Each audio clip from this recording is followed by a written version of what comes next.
want to take y'all back where it all started.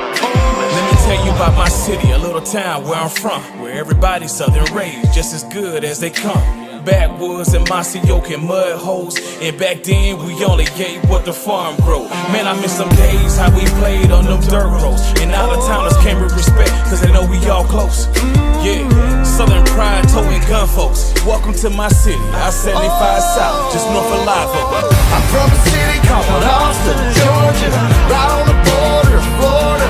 I was raised on these dirt roads, mud tires, spin backwoods when we ride. This is small town living, yeah. Now welcome to my city, title town, 229, turn it up so they can hear it loud. We eddied up with big trucks and heavy G's, pretty girls with moonshine and whiskey. It's nothing like our dirt roads, you can bet that, son. I'm from a city, by any means, we gon' protect our guns. I hang with the rednecks and yee-yees. We get up in big trucks in the backwoods like Indians and teepees. This the home of the mighty, mighty Vikings, Wildcats, Blazers, Title Town license winners, pretty girls with country grammar. When I say about Austin, Georgia, I ain't talking about Atlanta. This a different type of city, where the woods are pretty, but get gritty, you hear me? What you know about that 229? You can find us on the Florida, Georgia line, where I reside. I'm from a city called Austin, Georgia, right on the border of Florida. I was raised on these dirt roads, mud tires, spin backwoods when we ride. This is small town living, yeah. Now welcome to my city, title town, 229, turn it up so they can hear it loud. We eddied up with big trucks and heavy G's, pretty girls with moonshine and whiskey.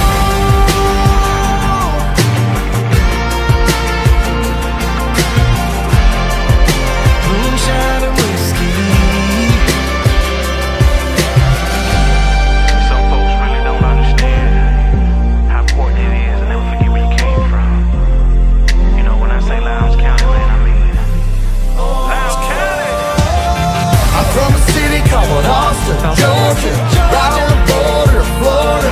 I was raised on these dirt roads, mud tires, spin backwoods when we ride. This is small town living, yeah. Now welcome to my city, title town, 229, turn it up so they can hear it loud. We eddied up with big trucks and heavy G's, pretty girls with moonshine and whiskey.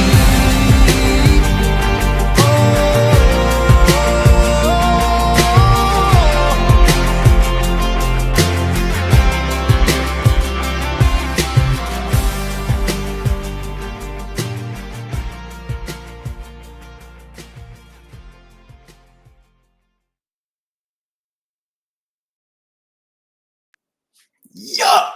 Something always goes wrong at the start of this show. Let me tell you the latest now.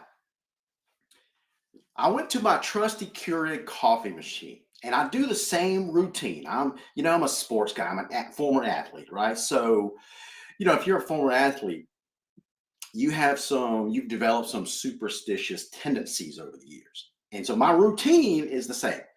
I do the show prep, and then about 10, 15 minutes before the show goes on, I go to my trusted Keurig coffee machine, make me a cup of single serve coffee, and come in here and take a sip, play the music, and we launch the show.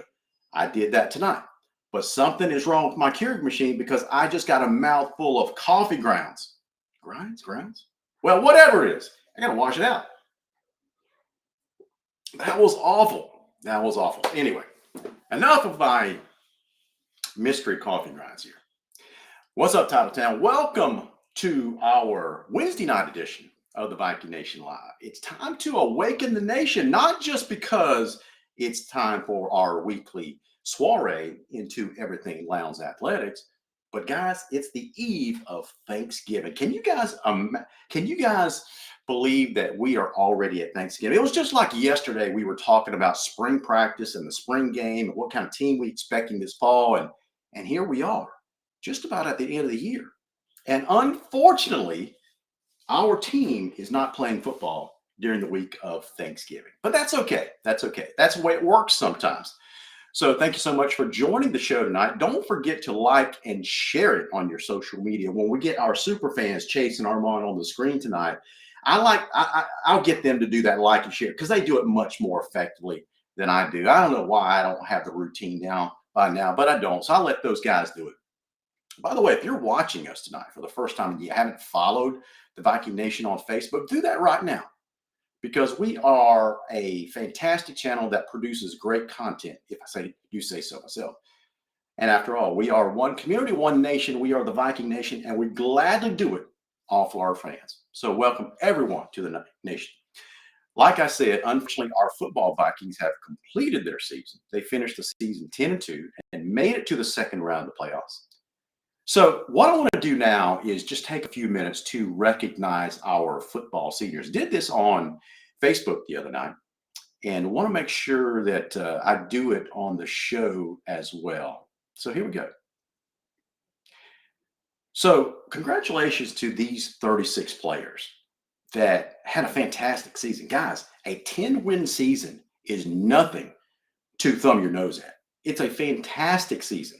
So congratulations and thank you so much for all the effort this year, guys. Tylen Jennings, Kenyon Simmons, Cayman Upshaw, McCameron Harris, Anthony Martin, Khalil Williams, Gavin Yates Lyons, Joe Hendry, Malik Reddick. Malik Reddick has got a high motor, guys. I love the way that guy plays with intensity. Kevin Cooper. Now, Kyle, you'll have to forgive me if I butcher your last name. Kyle Buleman? Man, I'm sorry if I mispronounce it. Tamir Gaines, Caden Crawford, Garrett Harris. Garrett's another one with a very high motor.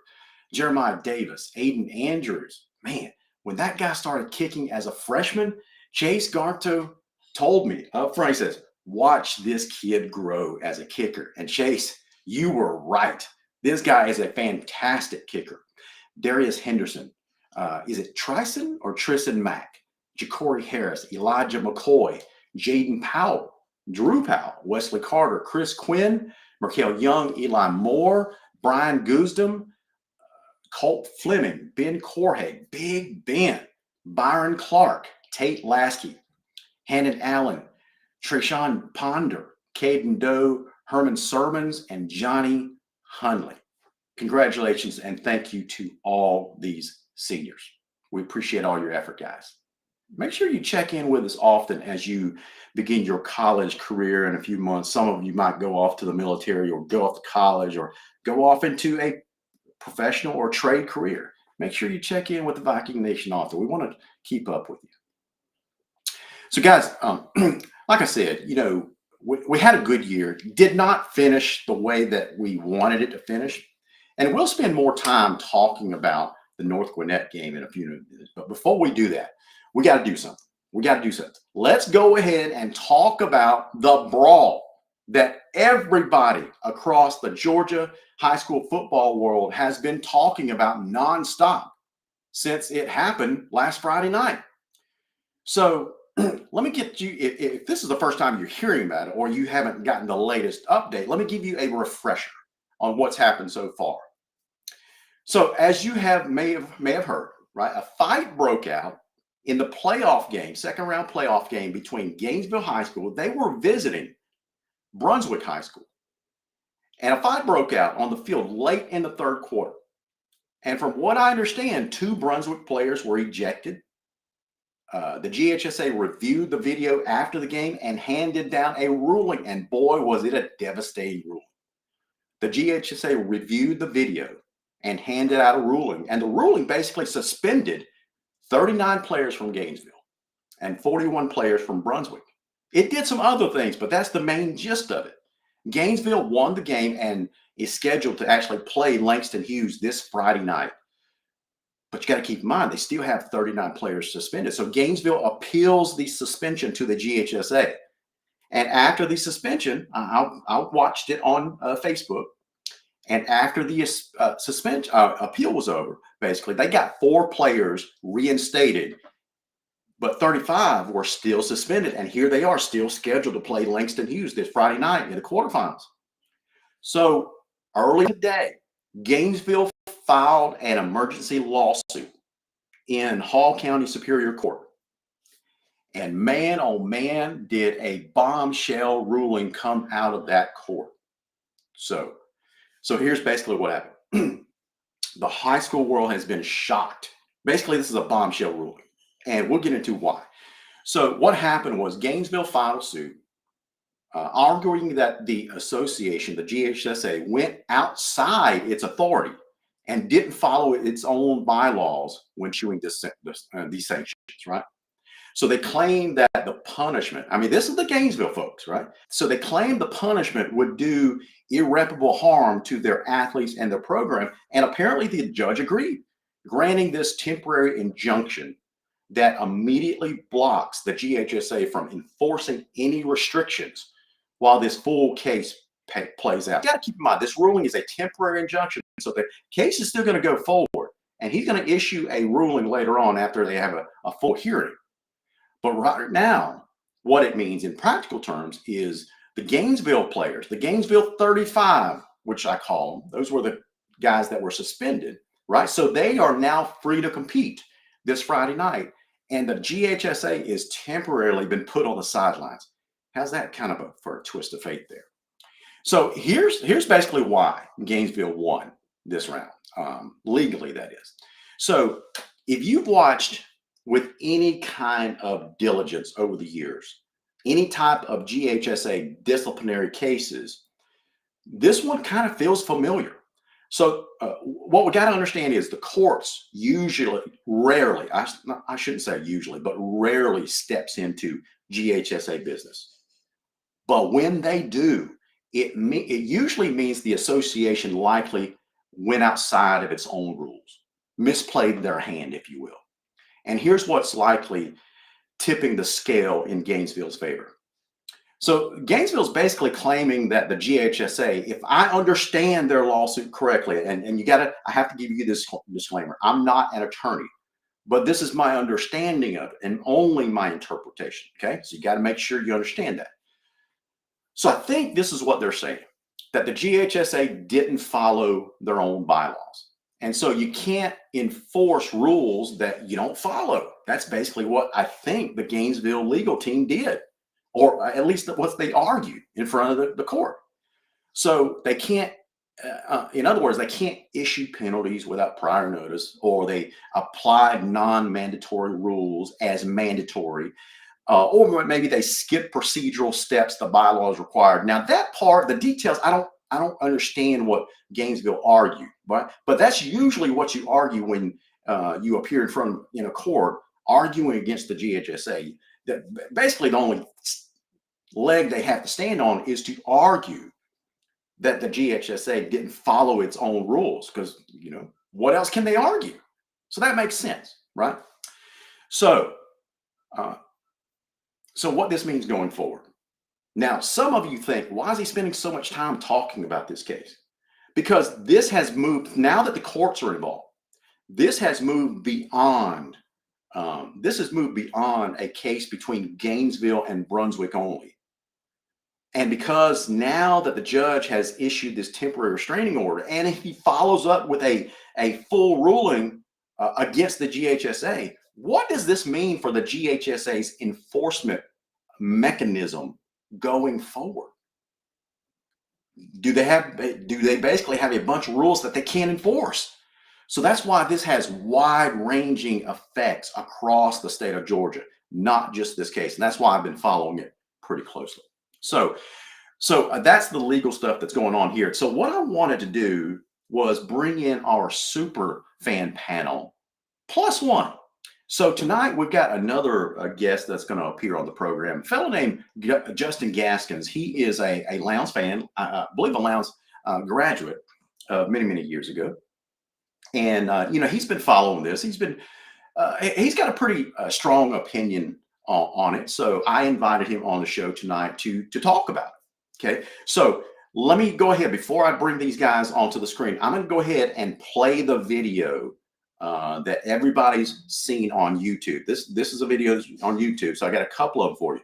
The first clip basically shows the play that just got through happening before the fight broke out. Okay, so this is the first clip. Okay, so let me put that up. All right, so Brunswick's got the ball, just incompleted pass. right? And so you see these players to react now to the right. They see something going on, and all of a sudden these players just take off. So now you see the fight breaking out right there. Okay. But what happened at midfield that caused the players to start sprinting towards that? So this next clip is from WSAV News out of Savannah. Okay. So this actually has a camera on the 50-yard line, and you're going to see something unbelievable. Check this out.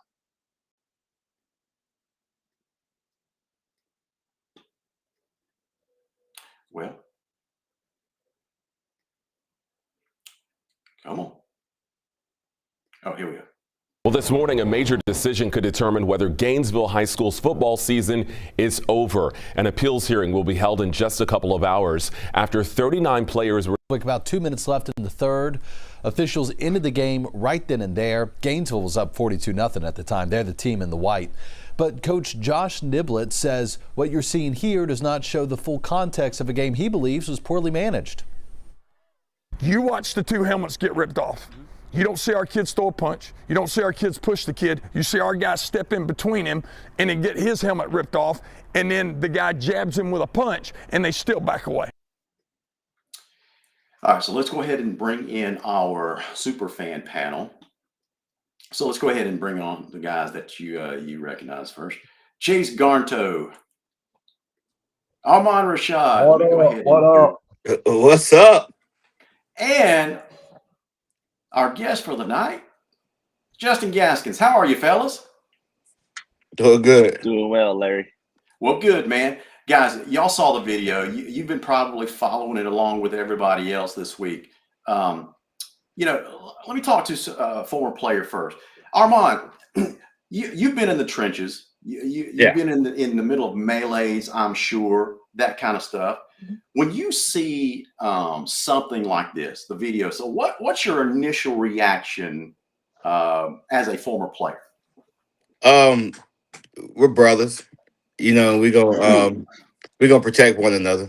That's my initial reaction. I come from a generation where my mom would say, you go down the street, and if one of y'all get in a fight, all y'all better be the guy in the fight, right? But like we're brothers. It's a brotherhood that you form, and you're gonna take care of each other, and that's kind of what that is, and and it extends, and sometimes it can go too far, but for the most part, you just want to protect each other. So. Yeah, absolutely. Now, Chase, you're a parent of a current player. Okay, so imagine for a second that Smash is in the middle of this. Let's say on the Gainesville sideline, and so what's your thoughts as a parent? So I always taught my kids, they can't stand a bully to begin with. Yeah.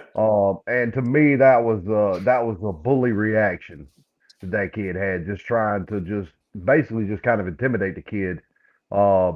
And I could almost guarantee you, my son probably would have been one of the first ones off the sideline. That's right. I mean, you're not going to mess with his guys. Like, those are his guys. That's the way he used them. And I can tell you right now, I have seen him in high gear. He will be the first one clearing the sideline to go. That's just the way they are. They are so tight knit with each other till you get. Kenny Chesney said it best. You get one, you get us all. That's right. Justin, now you're coming at this from the perspective of a fan. You had a kind of an initial reaction where you thought there was an injustice that was being committed here, right? Yeah, I did, Larry, on that. I mean, it's just, just like the coach for Gainesville said, I mean, you see two of their players get helmets ripped off.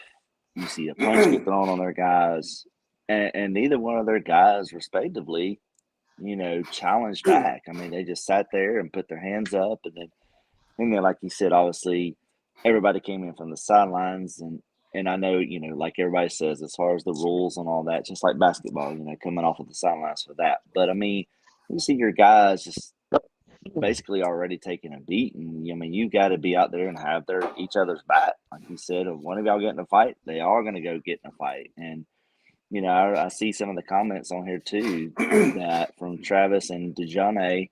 I hope I pronounced your name right, but this is brewing long before, and Yeah. that was one thing. Years ago, I used to referee in basketball here locally on middle school and high school level, and you can see when things are getting chippy, and Yeah. even if you have to have the coaches and meet with the coaches and say, hey, it's getting chippy. We're fixing to start dishing out technicals in basketball and things like that. And those are things that you got to do. And that, it looks like the refs let a lot of that go. And then one final thing I'll say here is this past weekend, I was over in Sea Island at the RSM Classic. And so a lot of the people over there are talking about, they're saying this is the thing here that sort of is not good on Brunswick's side is they were saying that this happens so many times in so many games that Brunswick High School plays in. And for them to try to do this, and then it takes away these kids for Gainesville High to not be able to play is just an injustice, in my opinion. Gotcha. Also, can I say something too, Larry? Yeah. If you follow Pop Warner football or those youth travel leagues, you see a lot of this going on. And it's almost to the point where it always starts at home, right? So you got to be telling your kids, hey, look, be a pro. I know you're in the 8th grade, the 9th grade, but just be a pro. Get up, walk away. No need to be talking back and forth. But a lot of times, in the youth leagues, you'll see it's because of the parents, Yeah. and the coaches, and they get the brawling, and it's an ugly look for a sport that's already a physical and a violent sport. But That's right. there has to be there is a gentleman's agreement when you put those pads on and you step on that field, and that is, hey, when the whistle blows, we're going at it. Once it's over, we're done. Get you on the next play. That's what it is, and it just puts a black out on the sport that, and I don't like it. I really don't like it at all. Yeah. But on the other hand, like everybody has said, you play for one another and you protect one another, regardless of what it is. So I understand the Gainesville side, but the refs have been horrible. And I'm gonna say this: they've been horrible from the Pee Wee level all the way to the NFL. They have been horrible this Okay. year. Wait. I got to interject there. As a former official, I got to defend my brothers. There's a striped brotherhood out there that I'm a part of that you can't be disrespecting like that and casting such wide net aspersions there, Armand. You Just for watch that, football on you Saturday, guys right? know what's coming. You guys know what's coming. Just for that, I got to put Armand in the penalty box. Hey, you go ahead and throw me in there too, because I'm gonna second his motion. They have been absolutely atrocious. Yeah, listen, I do agree that there is an issue, or there appears to be an issue with officiating. I don't know how to correct that, but that's not the purview of tonight's discussion. Okay, but I do agree with you to some extent, Armand. Listen, Okay, Larry. I also need to say, Larry, yeah. how about this? They've been lackluster at best. Is that better for you? Okay. We can Okay. agree on that. We All can right. agree on that. All right. We'll be politically correct and agree on that. But I will but also say that Justin, I've read those comments on social media about Brunswick's role in this and what they may have done in the past, that kind of stuff. I can't confirm that, so I just want to make sure that we correct the record that we can't confirm that. That's just hearsay from what other fans have said. So I know coaches that have coached over there for really, really good guys, and I can't believe they would purposely condone this kind of stuff.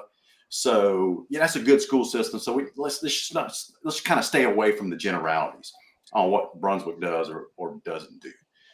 But I will ask you guys, it seems like everybody here as a man is in agreement that our initial reaction, if something like that happens in front of us to one of our brothers, that we're going to be very quick to react.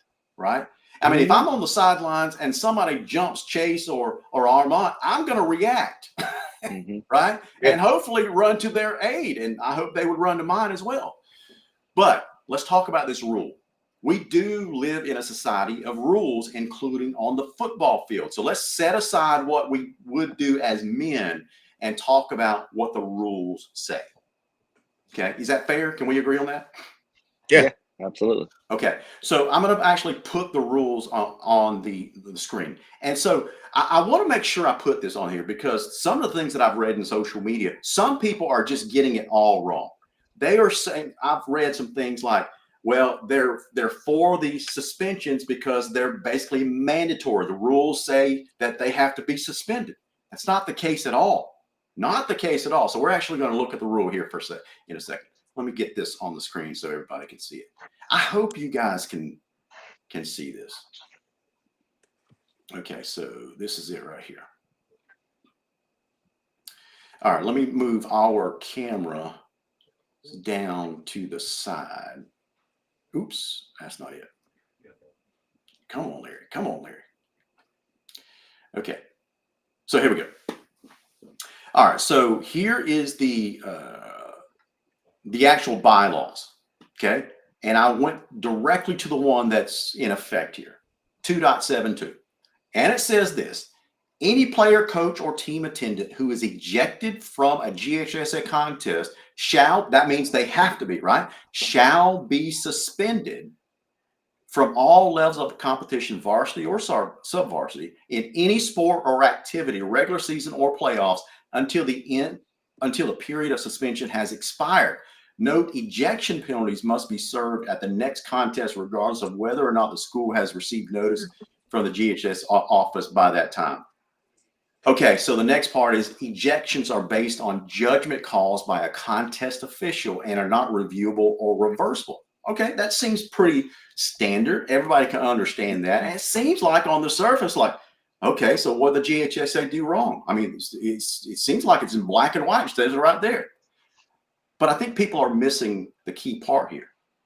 It says any player, coach, or team attendant who is ejected from a GHSA contest. That means a player that's ejected during a game by an official, right?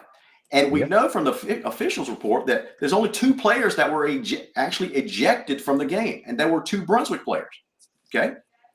So that kind of does away with, okay, so were there any Gainesville players ejected? Well, no. So that doesn't mean there's any type of mandatory suspension. Okay. So the next part, well, let me go back. Let's see. Then it says the period of suspension resulting from ejection will expire at the next scheduled game. And then the GHSA goes down and talks about, let's see, where's the appeal part?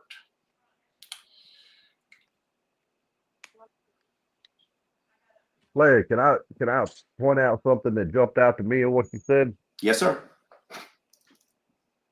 Notice they said it's not reviewable or reversible, right? But yet they use video review to decide which Gainesville players should be suspended. Okay, so let's talk about that. Chase, the reason why they did that, and they are actually on good footing to do that, because it goes back to that clause that I just read that the only thing that's not reviewable or reversible, according to that bylaw, is the actual ejection that was made by a game official. So that part was not being appealed. So anything else beyond that official ejection can be appealed. Okay. So does that make sense? Yeah, I'm just saying that we don't have instant replay at every game. Why are we allowing the GHSA to have video review to figure out who gets suspended? Well, because you have to have some type of discretion, right? So I was making this argument earlier today that, let me go ahead and get this off the screen.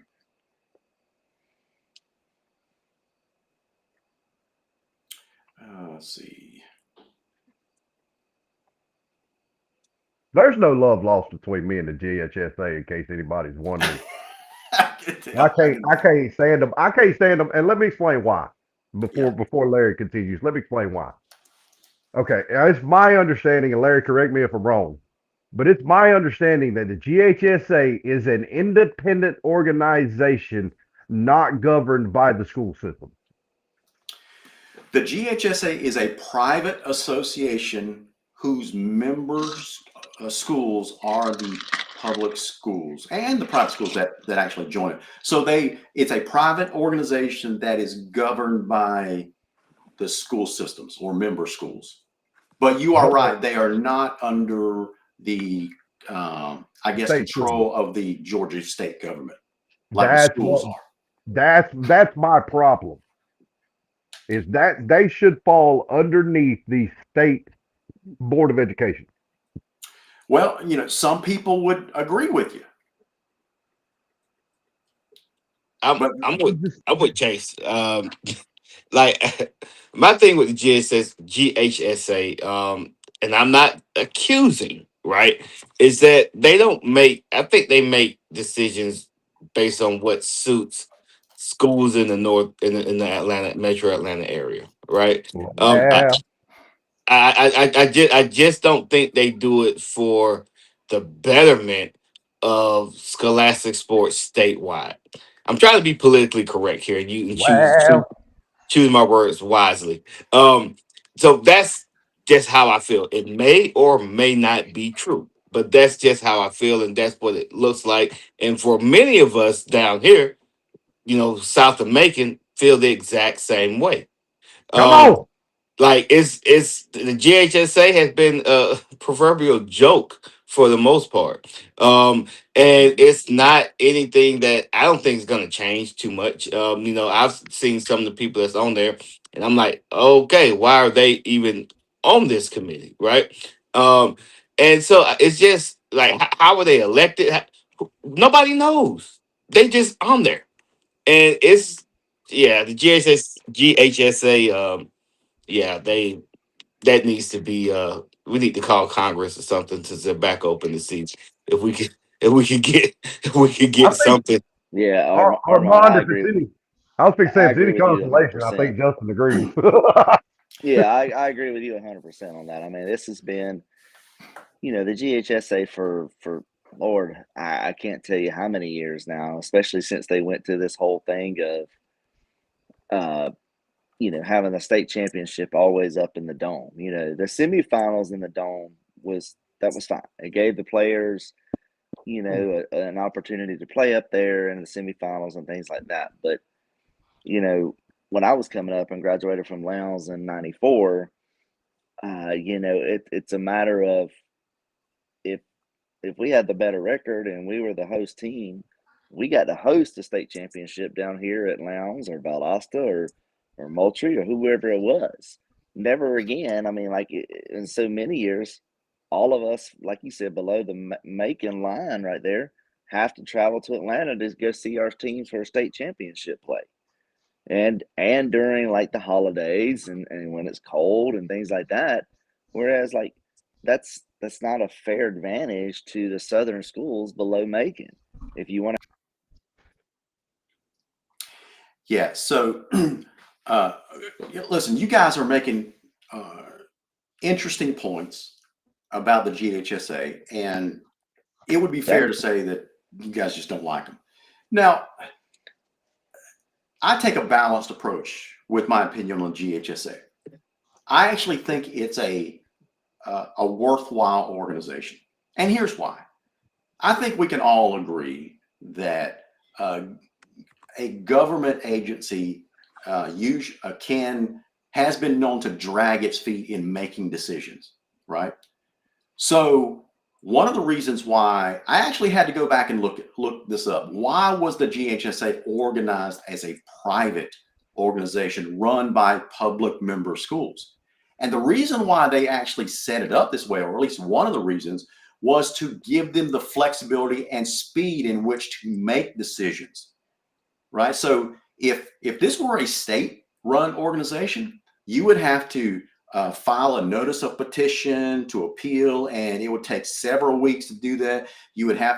Everybody would have to go to Atlanta, and we can all go down the list of issues that we have with government. And so that's why they organized it as a private organization, which I don't have a problem with as long as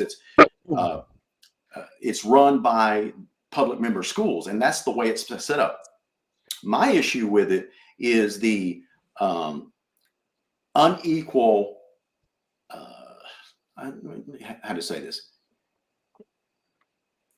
In the last 10 or 15 years, it just seems to be where South and Middle Georgia has had less and less representation in that organization. And that's just sheer growth in the metro Atlanta area, right? So they had more schools up there, more member schools, more voting power, and they just basically outvote all the southern schools. That is the major problem that I have with the GHSA. Well, I think that being the fact that we're mixing in government and public member schools and all this good jargon, and I'm not the smartest guy in the room, don't pretend to be, but I will say this: seems like to me that all the South and Middle Georgia schools, because we're smaller in numbers, should have more voting power than the Metro Atlanta schools. Yeah. Yeah. Or kind of do like South Carolina does. Me and Larry, we talked about this the other day. Have a upper and lower, or north and south. Just draw a line, right? And then the winners of that playoff system will play the winners of the north play the south, and then call it like that. I don't know. I don't really have a at this moment a clear cut solution to the problem, but I do know there's a problem. Yeah. And so that's what it is. Hey, And I'm Larry, like you, Armand. There's definitely a problem, but like, who do we know who's on this GHSA board? How are they placed on this board? Are they elected, or is it based on enrollment? How much is representation from Middle and South Georgia? Yeah, that's a great they're question. usually nominated and elected. Some are appointed, that kind of stuff. But we do actually know some people that are on it. Our very own Danny Redshaw serves on the executive committee. So we do have representation, and Danny's a strong voice for us across the state. But my contention is he's only one voice.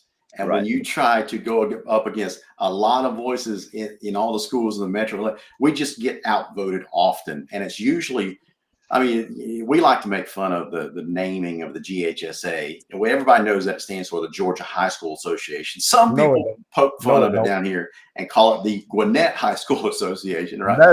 That's it right there. But that's beyond the point.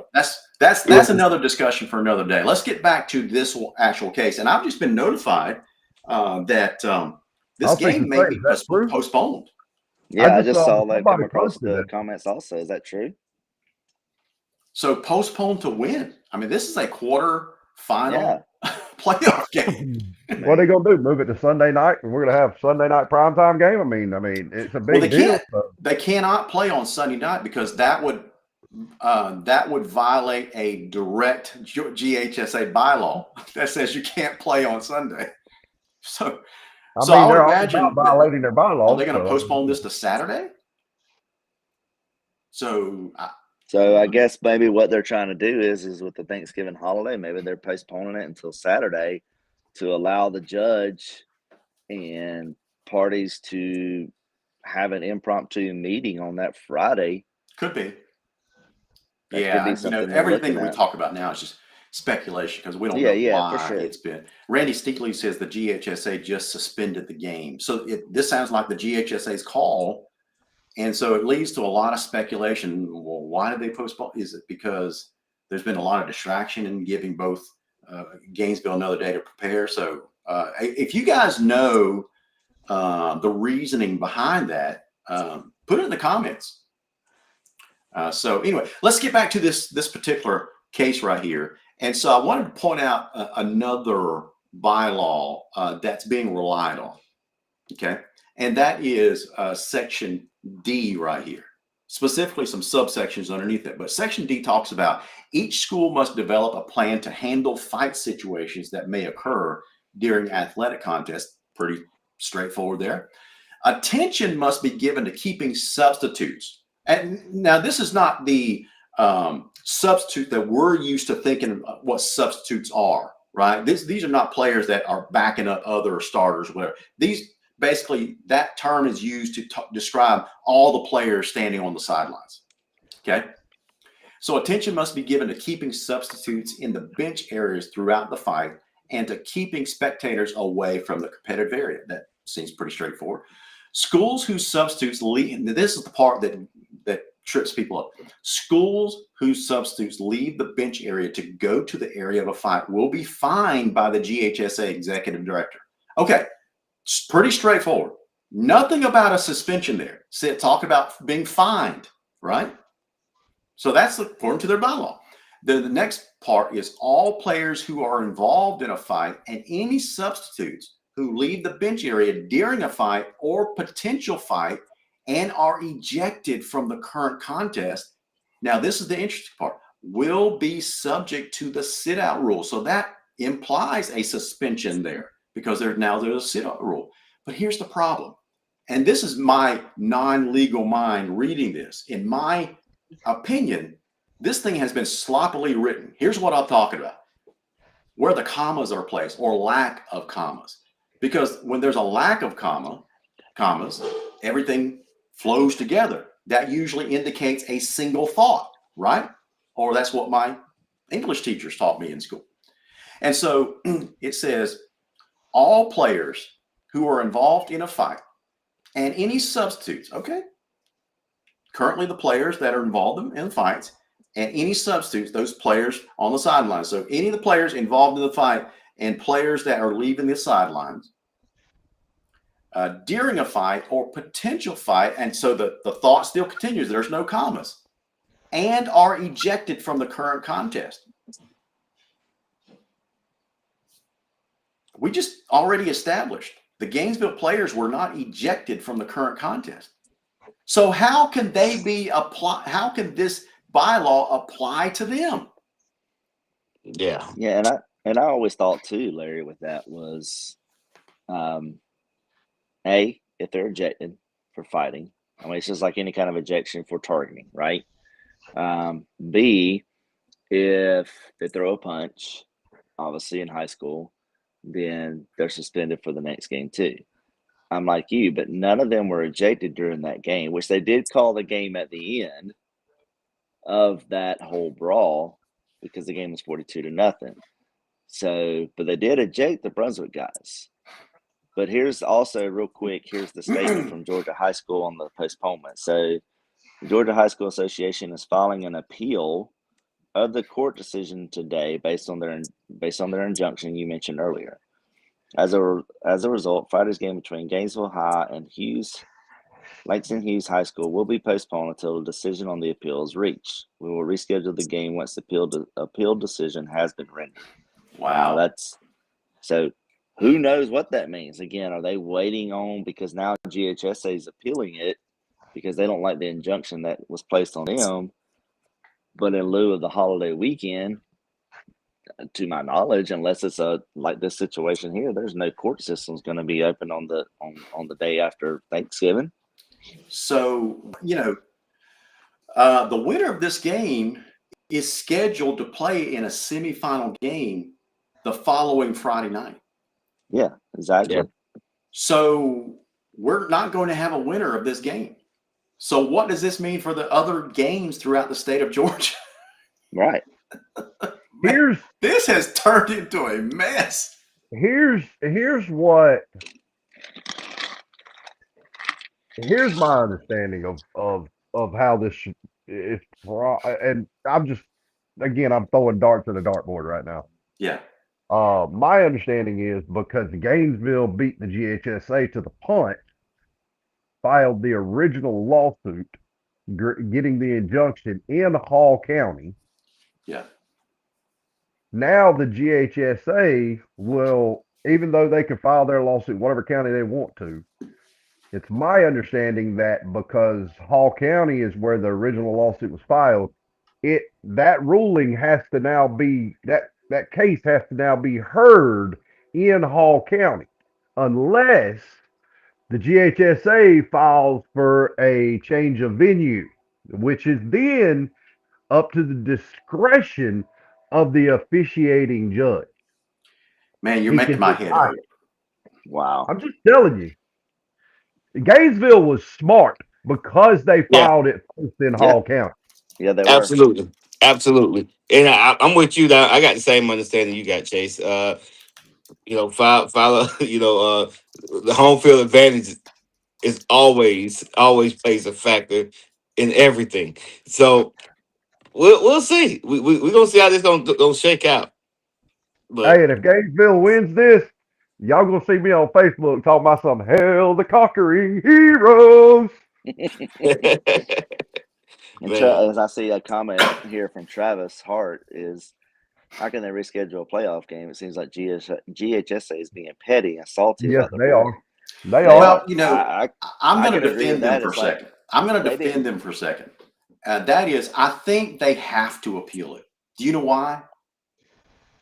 Because if Because they yeah, if don't, they it makes them look lose bad. this thing, they may be losing their enforcement power. yeah, it sets a precedent, right? Yeah. Just like when you go back and I'm not being political here because it's not a political format, but when precedents are set, and you can see Roe versus Wade or Brown versus the Board of Education, all of these cases set precedents in which Hmm. future laws are made or how future judgments are ruled.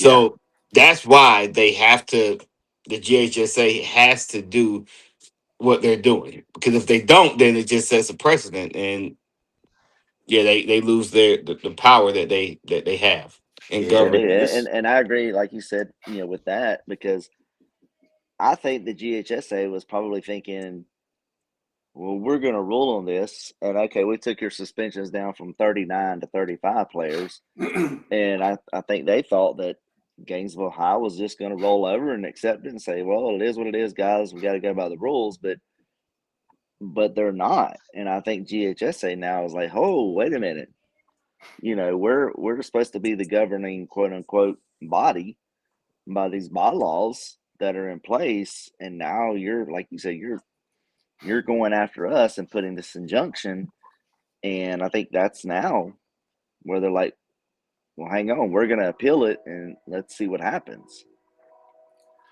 So right. And so we're let me going. go ahead and put a bow on this Constitution bylaw stuff. There's one other area that I wanted to point out, and that is Section D4, right here. I think you guys can see my mouse right there, right here. Says the GHSA office may review film to determine participants in a fight situation or to determine athletes leaving their bench to go to a fight or to you see how they properly use commas here? It's Mm-hmm. a clear thought. But when they leave out commas in previous sections that actually apply, it's to me, again, my non-legal mind says that may be a problem. All right, so or to verify the correct number worn by a player in either of these situations. Got no problem with everything that's said there. Note, penalties may then be levied, modified, or changed based on this film review. So, what penalties? Earlier, it referred to the penalties as fines and not suspensions. So now, again, not an attorney, but I bet you that the Gainesville attorneys are going to torpedo these three bylaw sections that we just talked about. When you put those together, I think they've got a strong case. Yeah, So, and then one question I have is, first of all, is with that being said, right there, is, I mean, I've only seen the video a few times. I'm sure there's plenty of other videos out there. You know, did those players, I know they're not supposed to leave the bench, but did they leave that bench and try to like just get there? Because I see, obviously, at the end, you see a lot of Gainesville High players running to the locker room. They're getting off the field saying, we're out of here, Yeah. But then, secondly, I don't see anything in there that says the suspension has to happen the next game. Yeah. It could be postponed and say, hey, you'll be suspended. This is the playoffs. You'll be suspended the first game of next year if you have eligibility left. And at that point, we'll implement the suspension at that time. There's nothing, I haven't seen anything, and I haven't heard, and if I missed it, Larry, I apologize. I haven't heard you read anything saying that the suspension has to come the next game. Well, you know, I may not have read it, but there is a bylaw that says that. Right. Yeah. Yeah, so it talks about the next game, whether it's in the regular season or playoffs. And if it's at the end of the season where, you know, they may have lost a playoff game, whatever, and the player is, let's say it's a senior, okay? That's one of the affected players. Mm-hmm. So he's not going to be here next season, right? But he may be playing, or she may be playing another sport. Let's say from football to basketball season. That means that suspended player has to serve the suspension of the first game back to their basketball team. Mm-hmm. Or if it's a football player only and they go play next year, it says that they have to serve the suspension the first game of next season. So there is a clause that talks about it. I think they're overstepping, crossing over sports. I don't. Because it's still a privilege, right? It's not a right. It's a privilege. Okay. And it's the same governing body that it's not like you got the NFL and the NBA where they're two totally separate entities. One entity governing the entire scholastic sports. So if a player gets ejected for fighting or whatever, he's suspended, and it's the last game of the year, and they happen to play another sport, and they got to serve the suspension the next basketball game or baseball game, then let them do it. You know, I think that's fair. I mean, there's But still hold on. consequences and repercussions. Hold on.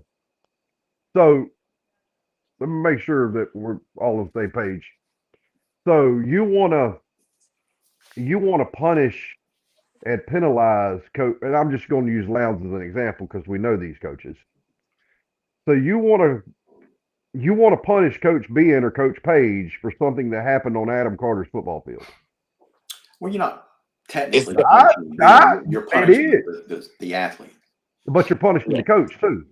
Well, that next coach is a byproduct of the actions of the player. That's unavoidable. You know, that's unavoidable. So listen, here's the issue that I have with it. I don't have a problem with them having bylaws against fighting or against players that come off the bench to join the fight. What I have an issue is treating all the players the same. If you take one foot onto that field, you're deemed guilty by association, and you're given the same penalty as the players that actually were involved in the fight. In Gainesville's appeal, they actually listed four of their players that they identified taking part in a fight, and they agreed with the GHSA, and they said these players should be suspended.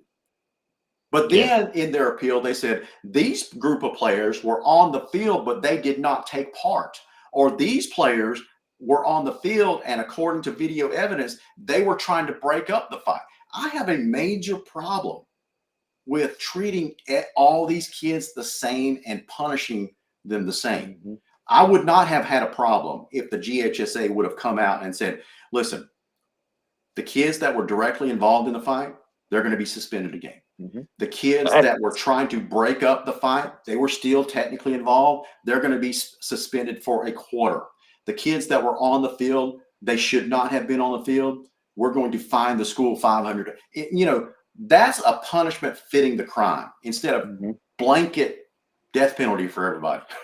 You know, and I'm with you. It's a messy situation. So messy that it's taking up all our time. We might have to have a little overtime because that's all we've talked about is Gainesville versus Brunswick, right? That's right. So you know, it is what it is. We'll see how it plays out, and it's going to be something to keep an eye on for sure. So guys, we're going to go a little bit overtime tonight. Justin, can you stick around? You want to stick around so we can talk about Lowndes and North Gwinnett? Yeah, absolutely. All right, cool deal.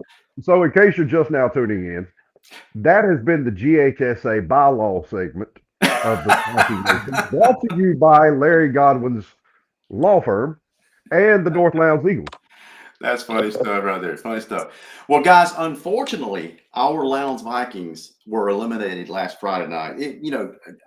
It was a disappointing loss, guys. But, anytime that you have a 10-win season, especially what we experienced 3 and 4 years ago with back-to-back seasons that were, according to anybody's standards, very subpar.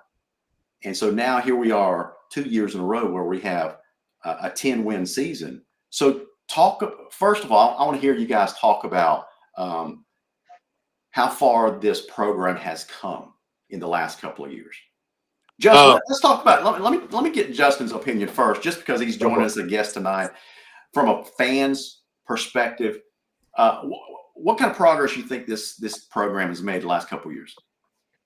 I honestly think they've made a lot of progress. I mean, even coming into this year, I remember what they lost from last year's team. Yeah. And I was very worried and skeptical about them coming into this season. And they've done a great job and getting younger talent to fill in these holes as they get going. I feel like the players have bought in. I follow a lot of their social media stuff, and it seems like a lot of them have bought in. Now I think we look forward now is like, okay, Chris Carter came in and he sort of had to settle the seas based on what had happened and transpired from the 2 previous coaches. And so now I think that's happened. So now looking at next year, I would like to see them take that next step going into next year. We've got a great quarterback with Jace, obviously. We've got great talent inside the high school walls and coming up from our 9th grade to our sophomore JV teams. So I think it's time to take that next step moving forward. Because if you look at this season here, the first, 7 games are at home. Right. They went on the road. They gave up some points early to Camden. And obviously they lost to Valdosta, over there. And then they came back home and won the first round and then lost the second round on the road. But I think, again, I'm happy to see, because Lord knows I remember when I was in high school and graduated in 94, we were always suffering through losing seasons and things like that. So I think it's great to see the talent continue to come through the community and these Pop Warner and JV and middle school teams. So now moving forward, I think, the coaching staff needs to take a step back and say, okay, what do we need to do different to take that next step where we can be that number 1 seed in this region, where we can host 2 and 3 home games here at the Concrete Palace moving forward, and to have a lot better chance with our fans to win these games moving forward. Absolutely. That's just sort of my opinion. I'd be happy to hear other opinions too, to see if anybody else agrees and all. Chase, Justin was just talking about JV and these younger talent that you have direct knowledge. Your son's a current 9th grader on the 9th grade team. Next year, he's going 10th grade, be on the JV team, that kind of stuff. So you've seen the talent firsthand that's coming up. What kind of talent do you see coming up? Is the cupboard bare for Lowndes? No, not at all. I didn't think so.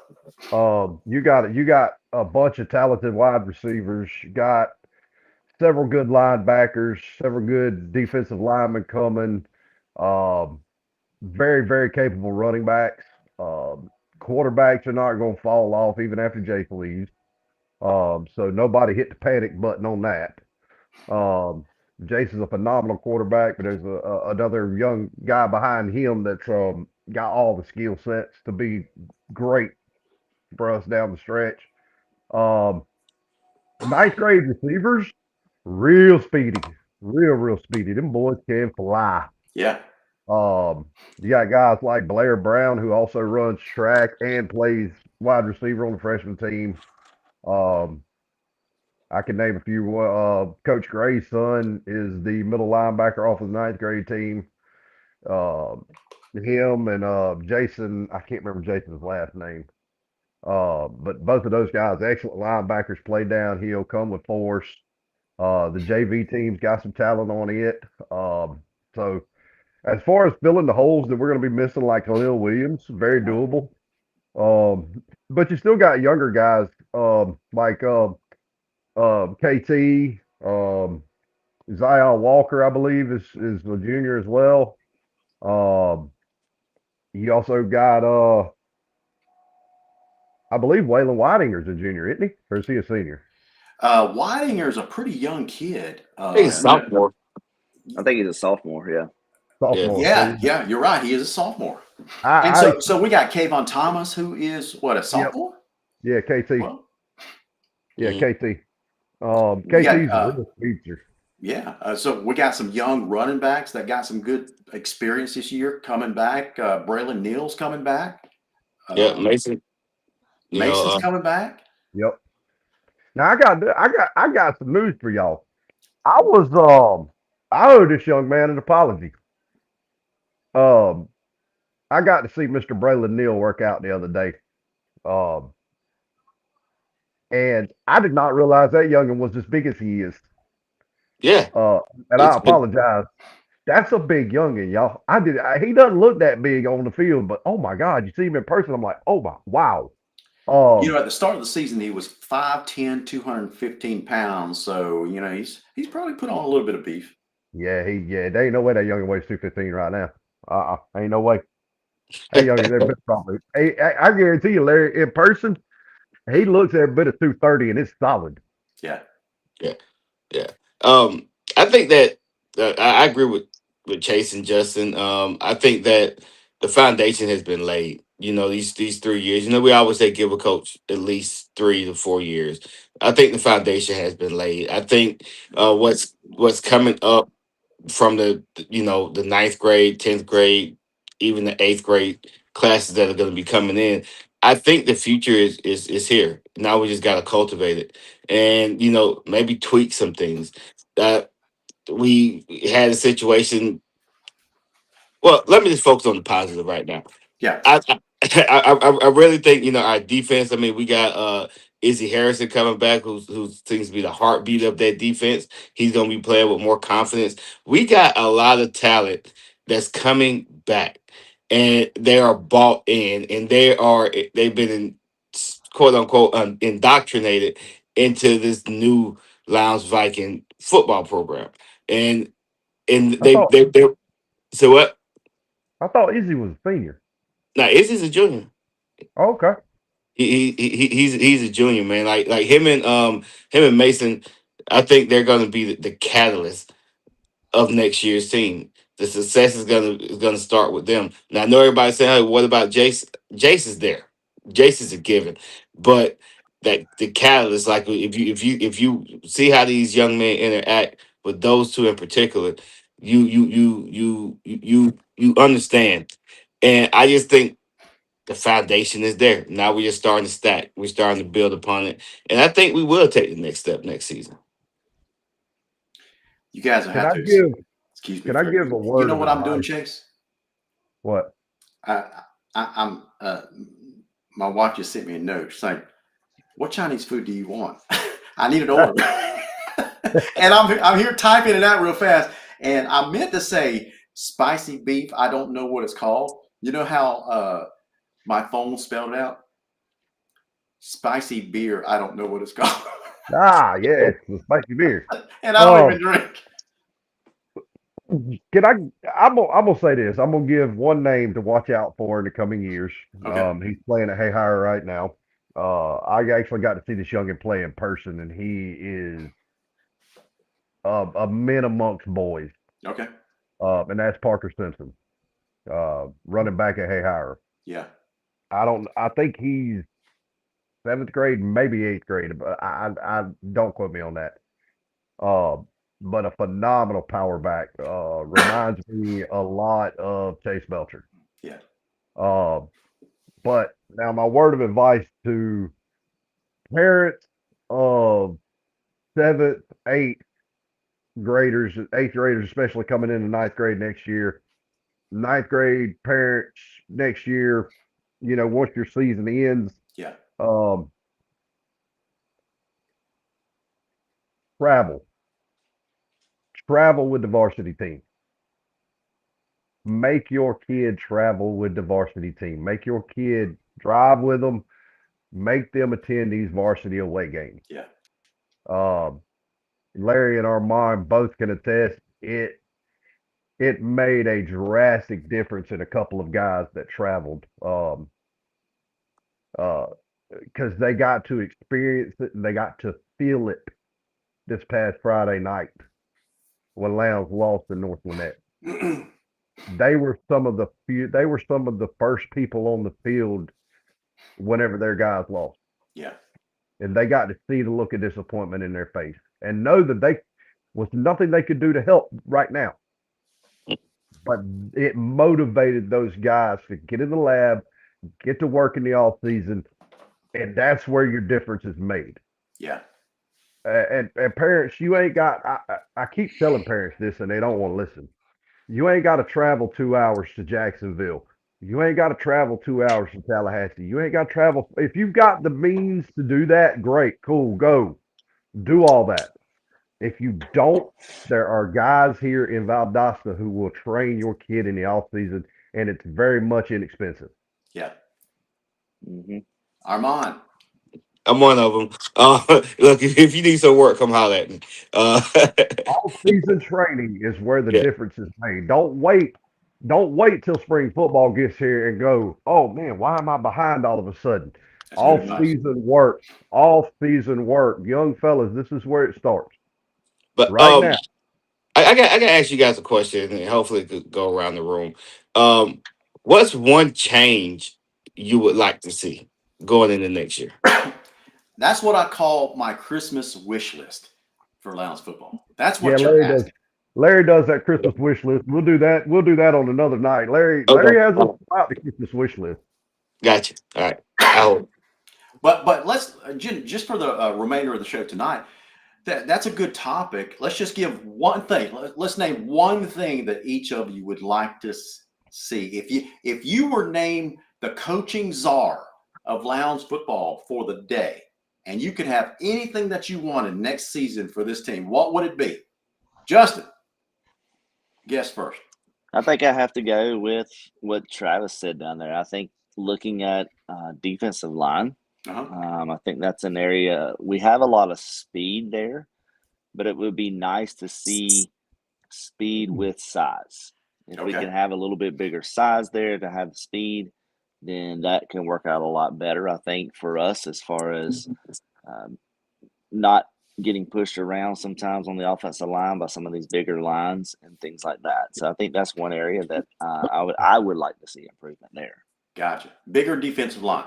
I don't think you will find many Lowndes fans that would disagree with you. No.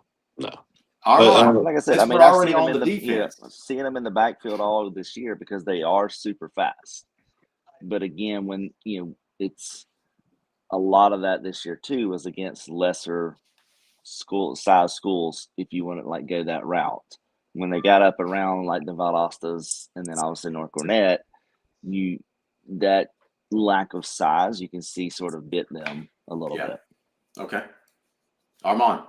But it's twofold. It's still the same thing. Implementation of a quick passing game and a capable backup quarterback. Well, you got one. Huh? He was just you got one. He was just ineligible. Yeah, well, ineligible. Don't get into that now, Chase. Don't get into that. I'm just saying. But so then that means we didn't have one, Chase. That means we didn't have one.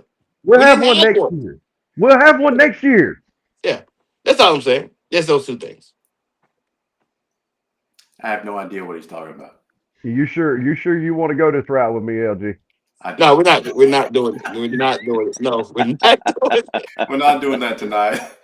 No, I'm talking about the you gave me one thing the coaching czar thing. No, you've already given me one thing. You're done. Well, I didn't say anything. All right, what's your one thing? I want to see that you can talk about on the show. I want to see a high octane, fast paced, and I'm gonna quote Jamie DeBose on this one. I want a NASCAR offense because if you watch When Lowndes was clicking, it's because they were going fast. Yeah. Boom, boom, boom, boom, boom, boom, all year. Boom, boom, boom, boom, boom. We were moving fast. Every time we hit the brakes and 9 guys turned to look at the sidelines, all of a sudden we bogged down. Mm-hmm. Fast-paced offense, speed kills. We hear it all the time. We got to apply it all year long on both sides. Here's my one thing that I will name tonight. This is my number one thing that I would want if I were czar for the day. I would like us to play 2 non-region games on the road next year. That part, I can get behind that. Yep, that's what I want to see. Yeah. I think that lack of traveling hurts us in the playoffs. Let's start the truck. I agree. Because, I mean, again, you played 7 games at home with an off week, so there's 8. You played 1 game on the road. Then you had another off week. Yeah. Then you went on the road, and then you had, which was not really an away game, if you know what I mean. And you know, I definitely would like to see that a lot more, so they can get comfortable. Whatever the routine is of the travel, the going into the stadium, the preparation and items like that, to be on the road. It's unprecedented in today's world. Like when I saw the schedule come out, I'm like, holy cow! They're at home the first 7 home games and on the road the last 3. That was insane. But also, I think if I remember, I think we were kind of scrambling for a couple of opponents too. I think we were, Armand. Yeah, like We were. get close to the season. So sometimes it's not us not wanting to play them, and sometimes people don't want to play us.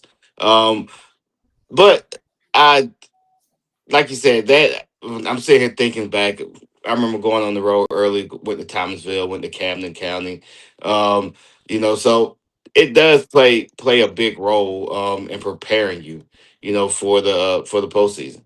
So yeah, I'm with you. I'm with you. It's like iron sharpens iron, and you got to get into a routine. And man, those first 7 games, it was lovely for me because all I had to do was get off work and just drive 10 minutes to the stadium.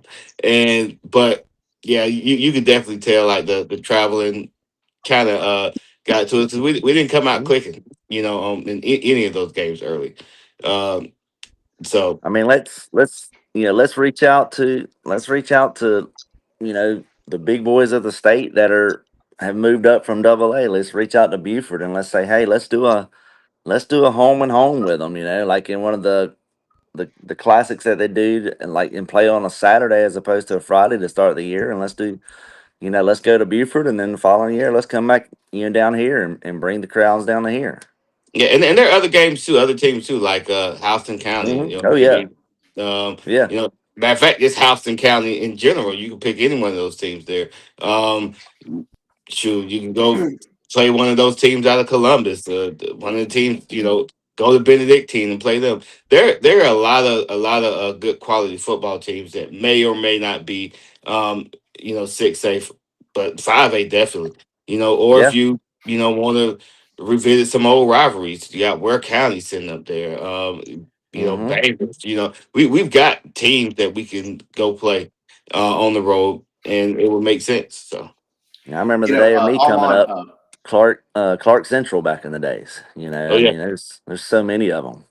Armand, my wish 1B, if I could, that relates to scheduling, would be I wish our region next year to be 1-7A would sign an agreement with Region 2-6A, and that's going to be Thomas County Central, Lee County, Tift County, Coffee, Houston, that group.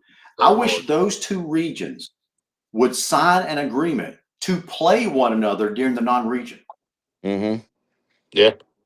Just have a home and home against all these other teams from these regions in this area. So that way you step up your non-region competition, right? And then at the same time, you have a home and home series against them. They benefit a year of fantastic gate receipts. We benefit a year. We get the benefit of playing on the road to get that game time experience. So I think it's a win-win for everybody. Yeah, I would actually designate week 3 for those games. Yeah. That would be that would be fantastic. It'd be like like the ACC Big Ten shootouts or whatever, they have in basketball. So that would be awesome. So Adam, AJ Johnson has an interesting comment. I don't necessarily agree with him, but it is an interesting comment. He says, I feel like we try to schedule games that we should win because it looks better to go undefeated. In my opinion, it'd be better to have tougher games to get better for region and playoffs. I hear where you're coming from, Adam. I don't necessarily agree with it. Now, guys, what you got to take into consideration, and I know we're going way over time. We'll continue the discussion next week. But what you got to consider starting next year, guys, remember the playoff format is going to be different. Yep. Right. So you've got a formula to actually worry about next year. So in my opinion, that new formula discourages teams from scheduling really, really tough games during the non region, because a big portion of that is your win percent. You got to win, right? Yeah. So anyway, all right, Alan says, what does he say? We're going to be getting where count is from Brunswick? Well, yeah, possibly. Yeah. Okay, so now people are starting to circle back around to the Gainesville Brunswick thing. So you guys heard our opinions on that thing. So it's a mess. We'll just have to wait and see how the court case plays out between the GHSA and Gainesville. Apparently, what's happening now is that game is not going to be played until a final decision from the court about this. And so who knows how long that's going to take. Is it going to be Monday? Is it going to be Friday? Tomorrow is Thanksgiving. There's going to be no court case on tomorrow. So the earliest they can do it is Friday. Yeah. Are they going to have time to do make your argument and have the judge rule by then? Probably not. Let's assume for a second that it goes hyperspeed and a decision is made Friday. And then you say, okay, we're going to play this game again. When are you going to play it? Yeah. To me now, I think the earliest they play this game would be Saturday. Yeah. That's just, if they get inside the court system on Friday, back and forth, whatever the judge rules, I think the earliest they play this game is Saturday. Yeah, the weird part about, I shouldn't say the weird part about this, but if I'm the coach and player for Langston Hughes, I'm sitting there scratching my head like, what the heck? Yeah. They're caught. They're collateral damage in this fight. Yeah, there's a lot of things that, like, when you look at Langston Hughes and you're looking at Gainesville, like travel scale, you just don't go get on the bus and go play. You got to coordinate these things, and right now everything's in limbo. It's going to be Saturday. Okay, if it's Saturday, what time? Where is it going to be? It's still in the same location. Like, it's a weird situation for those two programs to be in, and I just hope it gets resolved soon, so they can have their game. Yeah, and Larry, I'll say this too, because you and I both in the pharmaceutical business, and it's a matter of, we always come back to, it's about the patient, the patient, the patient. Same thing here is, we're still talking about, it's about the kids and their families, 16, 17, 18-year-old kids who are out there, wanting to play football, wanting to hit somebody like back in the day of, remember the Titans movie, and their families. And it's sad that it's come to this, that we've got to get involved with legalities and judges and courts and all that, because again, it comes back to those kids just wanting to go out there and play high school football and enjoy it and compete. Absolutely. Well, guys, let's wrap it up, because I got some Chinese food waiting on me. So listen, Chase wanted me to remind you guys, click that like button, hit the share button, and smash that subscription button. Yeah, I didn't know we had a subscription button, but yeah, there is on like, share, subscribe. Yeah, gotcha. but I need everybody here, since we're here. Who you got? Buford or Douglas County? All right, let's do 2 picks: Buford, Douglas County, and Valdosta and Walton. All right, let's go Buford and Douglas County. I got Buford by 50. By 50? No, Yeah, I'm kidding. I think Buford's going to win that one probably by 14. all Yeah, right. I'm I agree. with you. I got Buford on that one. I got me too. I'm with y'all on that one. But also Walton. What's looking like? Valdosta is going to win that by how many ever points they want to win it by. Yeah. Not so fast, my friend. Not so fast. While I think Valdosta is going to win, this Walton team, they lost their first game, and they come back and win. And look, the record doesn't look like it's, when you look at the record, it's easy to say, hey, Valdosta is superior, and they very well might be. However, I don't think Walton's gonna just roll over. They've been playing good football lately. They've been cooking. So I think it's gonna be a great game at the Bays. Better than what a lot of people think. That's just what I think. And but we only got 2 more games. Can we pick these two? Go ahead. Carrollton Grayson. Carrollton Grayson. Oh man, that's going to be a tough game That right is. there. Where are they playing that game? Carrollton. Whew. Okay, so I think Grayson is going to win that game by 10. They'll pull away late and win it by 10. They got it, man. They were just named the number 1 team in the nation. Yeah, but I got Carrollton with the upset Okay. by 3.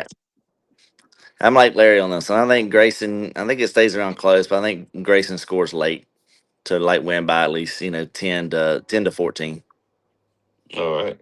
What's the other game? We got North Gwinnett and West Forsyth. I hope they both lose. Wow. Okay. Who do you think is gonna win? North Gwinnett. Yeah, I think I like North Gwinnett in that one. They Yeah. got size. They're really creative on offense. If they don't do a hook and ladder with their offensive tackle like they did against us, I'm going to be terribly disappointed in North Gwinnett. But They done spoiled that one now, though. I don't know if they can bring that one back out of the trick bag or not. But you know what, Larry? We just talked about that. Remember we said that play number works, and it worked. Golly, it worked. It worked. So yeah, I'm with y'all on that. I think North Gwinnett's gonna. That sounds like Steve Sarkisian this past weekend saying that we know Georgia's due for an onside kick at some point in time, and they worked on it all week, and then lo and behold, Georgia still did it, and they still got it. Yeah, I know. Hey, guys, here's the big question I have for you guys. If Buford comes down to Valdosta next week, are y'all going to that game? I'm going to be there. I'd love to be there. Yes. Yes, I'm going to that game. I would love to be there. I think we're going to see a Valdosta Buford matchup. Now, if Valdosta had to go with Buford, I'm pretty confident saying Buford will win that game. But since Buford is coming down to Valdosta for sure, I think Valdosta's got a shot. Yeah. I do too. I think I've been telling y'all this all year. Valdosta is a good team. Yeah. They are a good team, and the one they shot themselves in the foot against Colquitt, but they're a good team, and they got a lot of talent over there, a lot of speed, and I think they're clicking right now, and that's what really matters when you get in the playoffs. No matter what you did before, it matter what you're doing while you're in there, and they're clicking. They got a lot of confidence. They ride high. Coach Felton got them guys ready to play, and I think, like I said, I think they beat Walton. And I think they will beat Douglas. Not Douglas, kind of Buford. If Buford comes to the base. In modern day football, I think anytime you have a good defense and a superb quarterback, you got a shot to beat any team, and Valdosta has both. Yes, they do.